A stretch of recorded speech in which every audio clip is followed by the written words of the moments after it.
কালী পুজোর মণ্ডপেও এবার দেখা যাবে মহানায়ক উত্তম কুমারকে। মণ্ডপে প্রবেশ করলেই দর্শনার্থীরা উত্তম কুমারের অভিনীত নানা সিনেমা দেখতে পাবেন। টিভির স্ক্রিনে শুধু সিনেমার অংশ দেখতে পাবেন না, একই সঙ্গে শোনা যাবে মহানায়কের সিনেমার নানান সংলাপ। মহানায়কের নিজের কণ্ঠে গাওয়া গানও মণ্ডপে প্রবেশ করলে শুনতে পাবেন দর্শনার্থীরা। এছাড়া মণ্ডপ জুড়ে থাকবে মহানায়ক উত্তম কুমারের ছবি। হাওড়ার চারাবাগানে নেতাজি সংঘের কালী পুজোর মণ্ডপে প্রবেশ করলে চোখে পড়বে এগুলি। মণ্ডপ জুড়ে থাকবে শুধুই মহানায়ক উত্তম কুমার।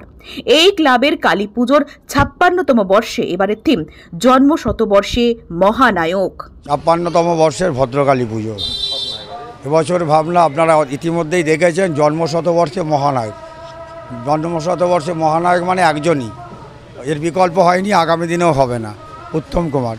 সেই উত্তম কুমারের যতগুলো ছবিতে উনি অভিনয় করেছেন তার ম্যাক্সিমামটা ছবির মাধ্যমে আমরা দেখিয়েছি, এবং তার অডিও ভিজুয়াল আপনারা আমাদের টিভি চলছে, তাতে তার ডায়লগ, তার নিজের কণ্ঠের গান। উত্তম কুমারের মহালয়া যে 1975 সালে, সেটাও আমরা উদ্বোধনের দিন পাবলিককে শুনিয়েছি, এবং গতকাল থেকে উত্তম কুমারের সমস্ত অভিনীত ছবি গান আমরা ভিজুয়ালের মাধ্যমে, অডিও ভিজুয়ালের মাধ্যমে পাবলিককে দেখাচ্ছি।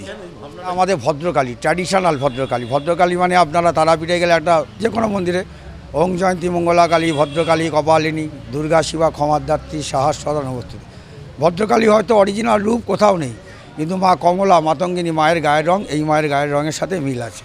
তাহলে ভদ্রকালীটা আমাদের ট্র্যাডিশনাল, আমাদের সব কিছু করি, কিন্তু ঠাকুর এই একই জিনিস, একই রূপ। এবারে রাখালপালের ঠাকুর পুজোটা আমরা প্রতি বছরই প্রচণ্ড আনন্দের সঙ্গে কাটাই। আমাদের একটাই প্রার্থনা থাকে যে যেন সবার মঙ্গল হয়, সবার ভালো হয়।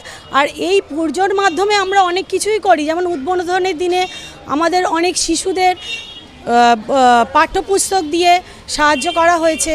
বিভিন্নভাবে আমাদের সংগঠন প্রতি বছরই নানা রকম কাজে যুক্ত থাকে। এই ক্লাব রক্তদান শিবির, বিভিন্ন রকম সারা বছরই আমাদের নানা রকম অনুষ্ঠান চলে। ঠিক আছে, আমার নাম চৈতালি জানা।